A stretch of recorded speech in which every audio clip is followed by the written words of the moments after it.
Words Like That with Cole Powell, a storyteller podcast. All right, this is episode 3 of the Words Like That podcast. I'm Cole Powell. This is probably going to be a bit shorter than the first 2 episodes. We're recording this on September 30th, trying to make our once-a-month goal with these episodes. And we might squeeze it in on the RSS feed by tonight, probably be a bit later if you're watching on YouTube. You'll know either way where you're listening to this when we got it up, but we hope to have a great episode 4 out before the end of October. Hope to have our first guest on the show. We're trying to lock down film time as we speak, so stick around for that. Today we're going to be talking about a couple of albums that just turned 20, making me feel incredibly old in the process. Up first, When Jet Got Born. Jet's Get Born turned 20 this month. Again, we're recording this last week of September. Jet, Australian quartet comprising brothers Nick and Chris Sester. And I actually learned here a couple of years ago that it's an Italian surname, so it may actually supposed to be pronounced Chester, but the Anglicanized version of that is Sester, and that's how they're always introduced in interviews. Cameron Muncie, Mark Wilson, and I actually wasn't aware of the record when it was first released because I was just moving on from the oldies I was raised on and listened to a lot of classic rock. After my wife and I started dating a couple of years later, after the record's release, she introduced me to 2 of the singles off of the Get Born record, Look What You've Done and Are You Gonna Be My Girl, which is easily their most well-known tune, Are You Gonna Be My Girl. It's been on movies, commercials, you name it. I'd forgotten this until I was doing a little bit of research for this episode, but it was actually on, if it wasn't the first iPod commercial, it was one of the early iPod commercials. So, huge song. As with any group that has a smash hit, particularly a debut, Jet has attracted their fair share of detractors. Are You Gonna Be My Girl in particular has gotten a lot of hate. People say it's simple, it's derivative, it's vapid, even misogynistic.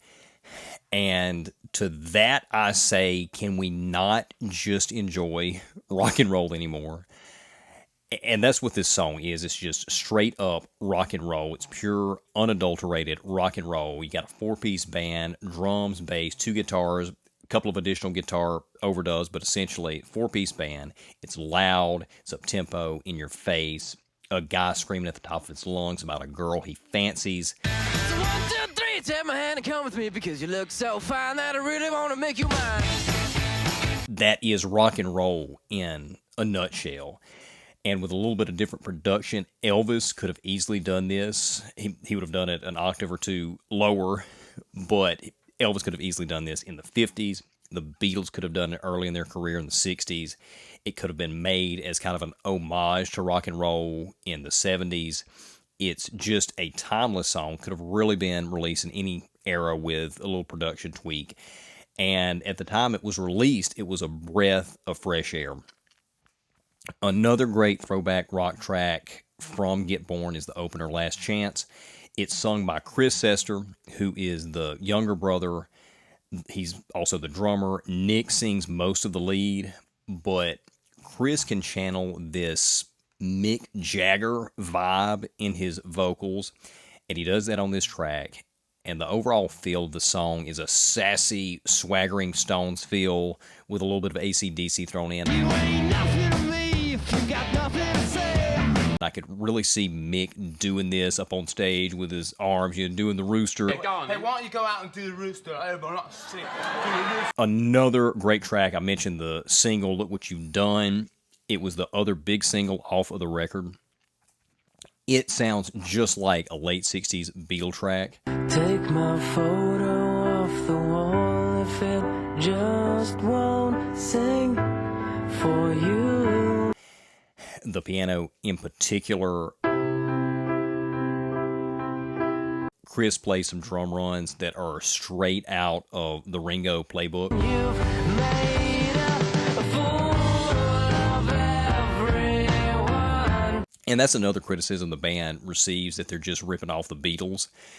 And first, I say to that, if you're going to rip somebody off, you might as well rip off the best. And the Beatles were the best. And second, as a fan of that type of music, as a Beatles fan, I love that style of music and I want to hear more. And since the Beatles aren't here anymore, the only way I'm going to hear that type of music is if new artists, if other artists make songs that sound like that. So I absolutely love this track.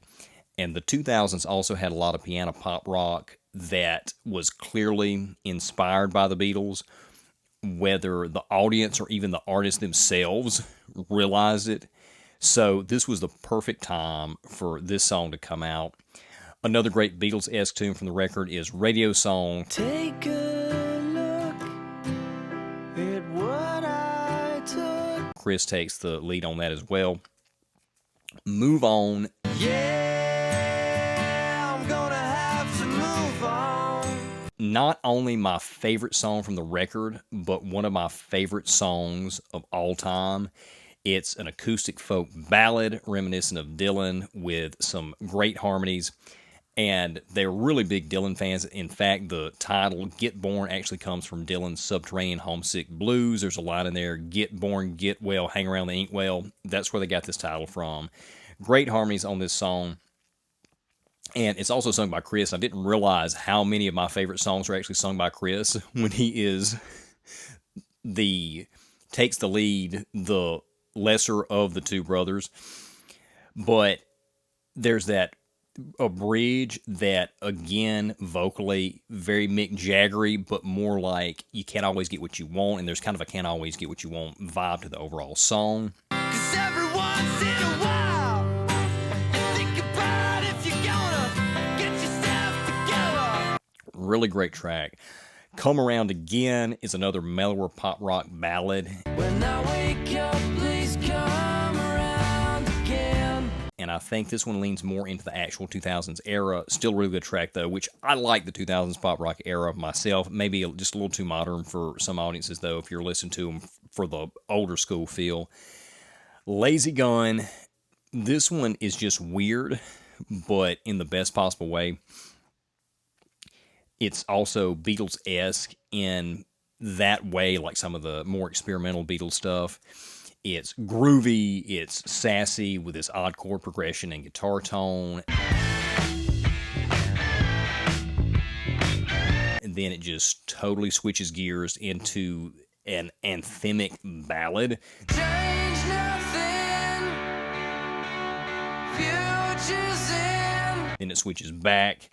It's almost like they wrote and recorded two songs, then cut them up and spliced them in editing. And there are many more songs on the record that are great. For me, there are one or two skippers in the bunch, and the regular edition of the record has 14 tracks. So if you've got 14 tracks and you're only skipping one or two songs, that's a fantastic record. If you like early rock and roll and early classic rock and you haven't heard this record, go check it out. It was wonderful to hear it break through the noise of the 2000s when it was originally released, and it's a delightful reprieve to re-listen to today.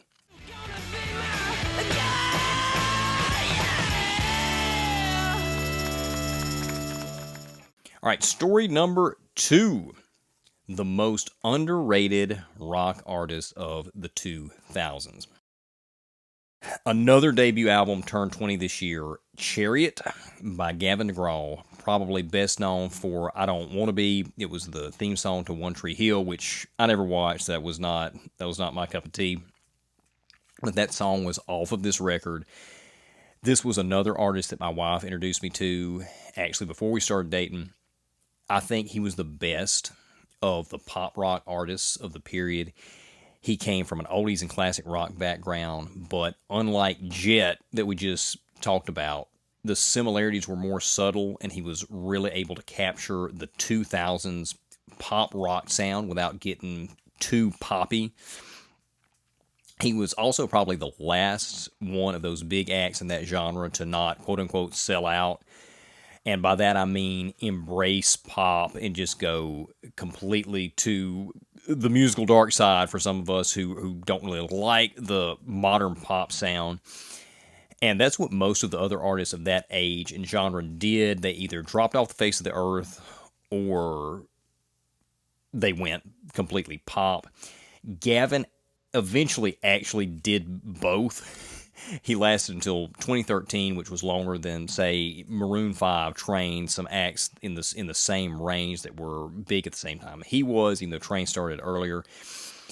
But unlike those guys, when Gavin did, again, quote-unquote, sell out and go pop, none of the audience really followed him. And he didn't bring in new people that really like the pop sound, like, say, Train or Maroon 5 did. And he didn't have any more hits, and he just kind of disappeared. And he had a comeback last year with a record called Face the River. I say a comeback. He came back anyway with Face the River, which was both a return to form, but also showed a mark of maturity. He's currently on a European tour. He's coming back for a big Christmas show in New York City in December, and he seems to be having a little bit of a career resurgence that I hope continues. But this first record, it's very much a 2000s pop rock affair, and almost all the songs are boy-girl relationship type songs. The ones that aren't, I Don't Want to Be, which was his big hit, the theme song to One Tree Hill, has a little bit more philosophical weight than a lot of the other tracks on the record. He talks about his own life. His father was a prison guard, his mother a therapist, and he has these lines in the first verse. I don't need to be anything other than a prison guard son, than a specialist son, than the birth of two souls in one, which is a wonderful way to express the idea of the family unit and the creation of the individual within that unit. Musically, it's got a little bit heavier post-grunge sound to the music that separates it from the rest of the songs on the record. The title track, Chariot, another song that stands out, more soulful, blues feel, particularly with the piano. We have this great nature imagery. Staring at a maple leaf, leaning on the mother tree. Then it pivots to this religious idea of a chariot coming down from heaven, sweeping down to impart strength. Oh, chariot, your golden waves are... Another track that kind of breaks the mold, Chemical Party. This one's really the only straight-up rocker on the record. It's humorous, it's swaggering. Chemical Party, lover down. But it's also got a serious point and some teeth to it. It's basically making fun of the youth party culture of the time. I guess that's still going, I don't know. But the youth party culture, the drug culture, and Gavin's pointing out that you may think you're having fun abusing substances, but it's really just dulling your senses. Who here would feel it? Who here could heal it? Who here would try? Really, really good stuff there. Again, the rest of the record, thematically, it's just straight up boy-girl relationship stuff set atop a 2000s pop rock ballad. So criticisms can be lobbed that it's just kind of all the same and it's commercial. But even though, yeah, it's all 2000s commercial pop rock, it's really well done commercial pop rock. The songwriting's top-notch, and he does employ some chord progressions on some of the tracks to separate them a little bit, because he knows that you can't just have the same four chords over and over again in every single song. And he also knows exactly who his audience is and who he's playing for. So it's some really great stuff, some really romantic stuff in there. If you like 2000s pop rock, go check out this record. Glad to see him having a bit of a resurgence.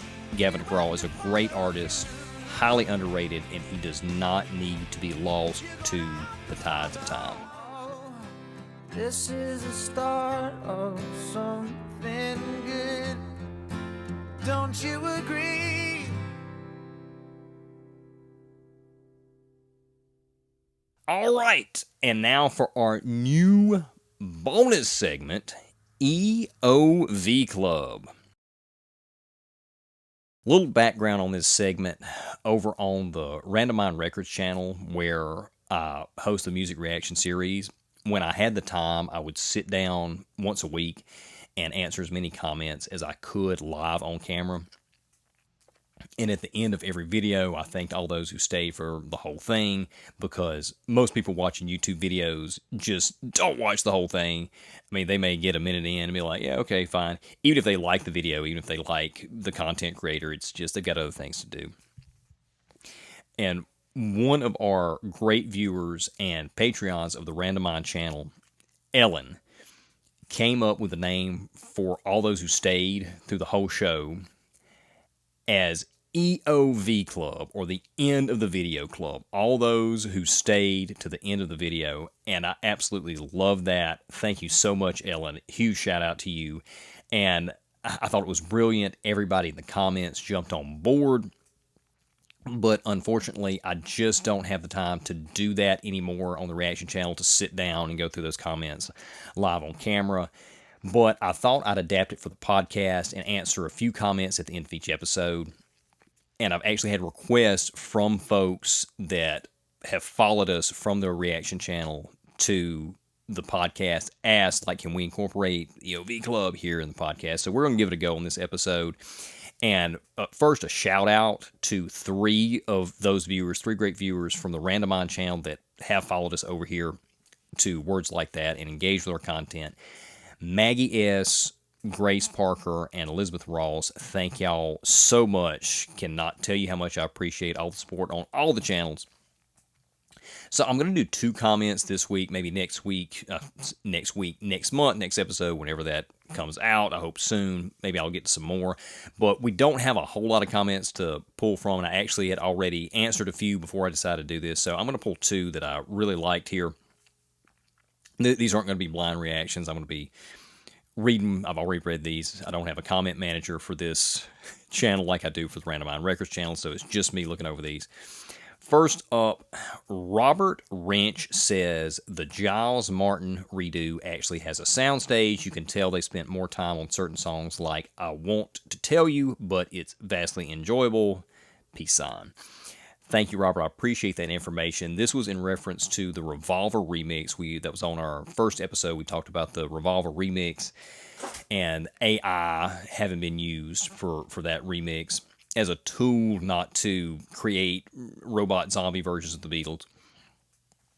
And Robert here was giving us a little bit more background on that. I didn't know that. I didn't know they used a soundstage. And I haven't sat down and listened to the entirety of the remix, that record. I should. I really like what I've heard from clips. We talked about Taxman on the first episode.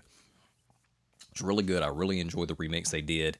Not that I also don't love the original mix, and not that I think this should supplant that and that we should get rid of the original mix, but I did enjoy hearing it in kind of a true, more modern stereo sound, particularly since I do a lot of listening through headphones. And finally, we've got Julian Meza 8061, who says you should do book reviews. And thanks for that comment, Julian. I would love to do that. I would love to talk about literature. I hope to eventually figure out some way to incorporate literature into the podcast, because this is predominantly an arts and media podcast, even though we've billed it as Arts Media Plus or Arts Media Beyond. All I've talked about so far has been arts and media, and I love books. I love to read. The only problem is I have a hard time reading anything written after 1890. And I don't know how much of an audience there is and would be for the classical literature that I want to talk about. And I've been trying to get through all the great works of literature since 2015, so we're 8 years in, and I've read. I'm over halfway through the complete works of Shakespeare. I've read all of the greatest works of Dickens, a couple of more minor works. I hope to get through his entire catalog. I love Dickens, my favorite author. I've read War and Peace. I've read Don Quixote. I've read through the Bible multiple times at this point. I've read the Iliad and the Odyssey, Moby Dick. I've just read a whole bunch of classical literature, these big classic books, and I love them. I think they're great.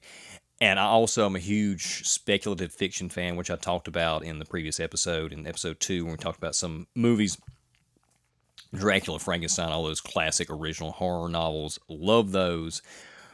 My favorite novel, and it's also one of my favorite books of all time, my favorite novel from the modern era, from like post 1890, is a novel called Jonathan Strange and Mr. Norrell. And it was written by Susanna Clarke. She just came out with another one, I think in 2021, maybe 2020, called Piranesi. And I read that. That wasn't really my cup of tea. But Jonathan Strange and Mr. Norrell, it's the perfect book for me because it is a speculative fiction book. It's a fantasy, magical fantasy book that is set in the early 19th century and written in a 19th century English writing style. It's not quite Victorian, it's a little kind of pre-Victorian, a little bit more Austinian than it is Dickensian. And it's a thick volume. I think it's like, my copy's like 900 pages, but it's a phenomenal book. I love it. I really wish we had more books like that. If we did, I'd love to read those, and I'd love to talk about them. But I'm hoping to figure out some way where we can incorporate literature into the show, because it's something I love, and it's just perfect for this arts and media theme that we've got going on with the show. So that's going to be it. It looks like we're wrapping up about 20 minutes in. Hope you enjoyed the episode. If you're watching this on YouTube, be sure to subscribe, all that good stuff. Like the video, comment. If you're listening to this on the RSS feed, subscribe to us there. And also consider checking us out on YouTube. And stick around. Again, October, I'm hoping we'll have our first guest on the show. Hope it's going to be a big episode. If not October, maybe November. And we will see you then. Like that. Theme Words Like That by Cole Powell. Original cover photo by Kelly Bagwell. Recorded at Randomine Records.